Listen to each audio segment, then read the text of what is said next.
Selamat pagi dan salam sejahtera untuk kita semua.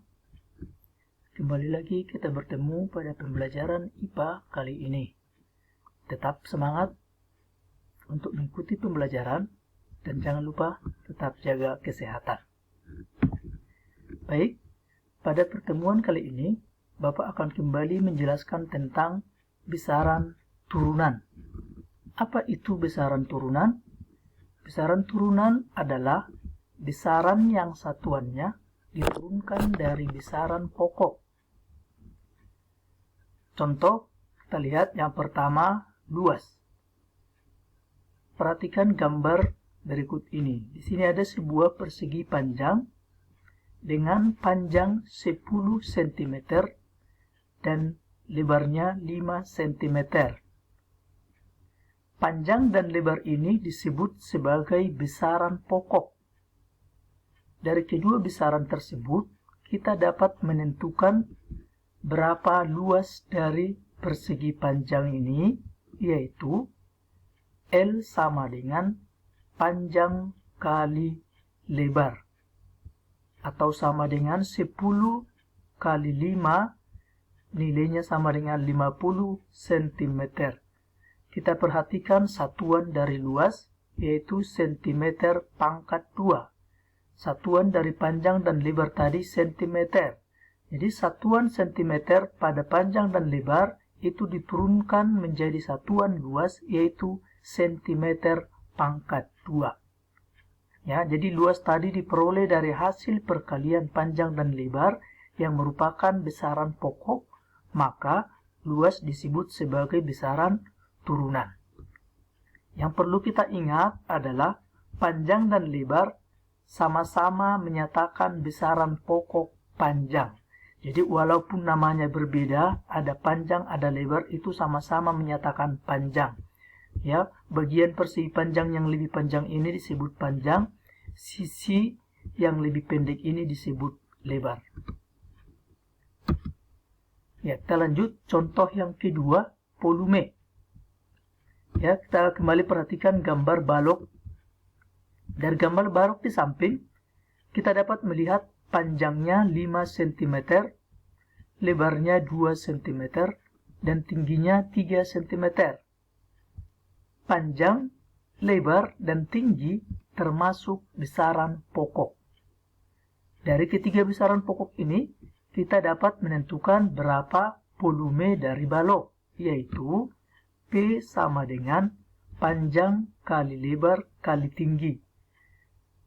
Kita masukkan nilainya 5 cm kali 2 cm kali 3 cm sama dengan 30 cm kubik atau 30 cm pangkat 3. Volume diperoleh dari besaran panjang, lebar, dan tinggi yang termasuk besaran pokok, sehingga volume disebut besaran turunan. Ya, kita perhatikan satuan dari volume ini, yaitu menggunakan satuan cm pangkat 3. Dari mana satuan cm pangkat 3 ini? Yaitu dari satuan panjang, yaitu cm, lebar cm, dan tinggi cm, sehingga diperoleh volumenya cm pangkat 3. Kalau seandainya panjangnya satuan meter, lebarnya juga satuan meter, dan tingginya satuan meter, maka nanti volumenya bersatuan meter pangkat 3. Ya, sini juga kita ingat bahwa panjang, lebar, dan tinggi juga sama-sama menyatakan besaran pokok panjang. Jadi walaupun tadi namanya berbeda, panjang, lebar, dan tinggi, itu sama saja dia menyatakan besaran panjang. Ya, kita lanjutkan contoh yang ketiga, konsentrasi larutan. Konsentrasi larutan menyatakan banyaknya zat terlarut yang larut dalam suatu larutan. Misalnya, si Edo melarutkan 20 gram gula ke dalam 2 liter air. Berapakah konsentrasi larutan gula tersebut? Ya, mungkin kita sering membuat teh di rumah. Kita mencampurkan gula dengan air panas. Ya, jadi berapa banyak gula yang kita masukkan, berapa banyak air panas yang kita masukkan, sehingga nanti akan diperoleh konsentrasi larutan. Ya, jadi untuk permasalahan yang berikut ini, bagaimana langkah-langkah penyelesaiannya? Kita perhatikan. Tadi si Edo memasukkan gula sebanyak 20 gram. Gula 20 gram. Jadi karena dia menyatakan gram, berarti kita pastikan bahwa besaran yang diukur pada pernyataan si Edo ini adalah besaran massa. Jadi diketahui dia massa terlarut, massa gula tadi yang dilarutkan dalam air 20 gram. Kemudian yang digunakan sebagai pelarut adalah air, ya, yaitu sebanyak 2 liter.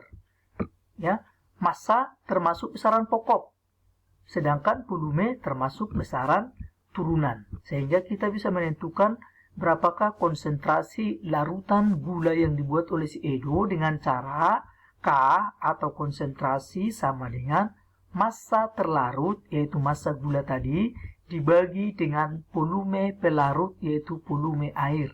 Kita masukkan nilainya 20 massa gula dan 2 liter volume air, sehingga diperoleh 20 per 2 sama dengan 10 gram per liter. Artinya setiap 1 liter air terdapat 10 gram gula. Ya, itu yang masuk dengan konsentrasi larutan.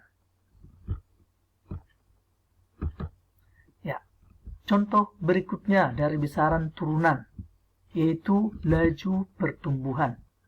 Laju pertumbuhan merupakan besaran yang menyatakan pertambahan ukuran suatu makhluk hidup dalam selang waktu tertentu. Jadi kalau kita misalnya berbicara tentang tinggi tanaman, jadi yang dimaksud dengan laju pertumbuhan pada tinggi tanaman tersebut adalah berapa pertambahan tinggi tanaman setiap harinya. Tentu bukan dengan cara mengukur setiap hari, ya, tapi mengukur pada awal dan akhir, sehingga kita dapat menentukan merata-ratakan berapa pertambahannya setiap hari. Itulah yang dimaksud dengan laju pertumbuhan. Ya, kita perhatikan, misalnya untuk menentukan laju pertumbuhan suatu tanaman, kita dapat mengukur tinggi pada awal dan akhir pengamatan. Jadi tidak setiap hari kita ukur hanya pada awal dan akhir. Misalnya kita mau mengamati tanaman kita selama 10 hari, ya, kita hanya mengukurnya pada awal, ya, misalnya di sini dapat dia 20 cm, dan setelah 10 hari tingginya menjadi 60 cm. Ya, jadi di awal pengukuran tadi kita dapat tinggi 20 cm. Setelah 10 hari tinggi tanaman menjadi 60 cm. Jadi bukan berarti kita ukur hari pertama, hari kedua, hari ketiga, hari keempat, sampai hari ke-10. Jadi kita tinggal mengukur hari awal pengukuran, yaitu hari pertama, dan akhir pengukuran, yaitu hari ke-10. Ya, dari data di atas kita dapat menentukan laju pertumbuhan tanaman kita. Caranya, laju pertumbuhan itu sama dengan pertambahan tinggi dibagi selang waktu. Tadi tinggi setelah 10 hari 60 cm. Di awal pengukuran 20 cm. Jadi dapat kita tentukan pertambahan tinggi adalah 60 dikurang 20. Dibagi selang waktu. Tadi selang waktu yang kita gunakan dalam pengamatan adalah 10 hari. Jadi 60 dikurang 20 dibagi 10 sama dengan 60 kurang 20, 40 per 10 sama dengan 4 cm per hari. Jadi, dapat kita ketahui bahwa laju pertumbuhan tanaman kita 4 cm per hari. Artinya, tanaman itu bertambah tinggi 4 cm setiap harinya. Nah, itu ada beberapa contoh besaran pokok yang bisa Bapak jelaskan pada pagi ini. Mudah-mudahan anak-anak kami bisa memahaminya. Dan tetap semangat dan tetap jaga kesehatan. Terima kasih. Horas, horas, horas.